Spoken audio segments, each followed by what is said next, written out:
Hey everyone, Uncle Gary here. This quick video show you how to square up pretty much anything. You're building a shed, you need the floor square, you measure diagonally. You need a square concrete slab. When you got the form set, you measure diagonally. All you got to do is make sure that each diagonal measurement is exactly the same and you will have a square triangle or a square rectangle. Make sure you attach them. That's what I did here on this sill plate.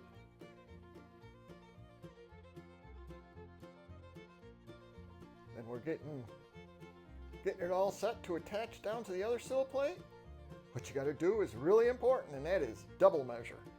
Because the last thing you want is a unsquare building. Hey, plywood won't go down good on the floor that way. You attach it down, and you're good to go. Hey, if you liked what you've seen on this video, subscribe. Take a look at my other videos. Hey, and give it a thumbs up. Comment if you want. The skunk will gladly read your comments. Thanks for watching.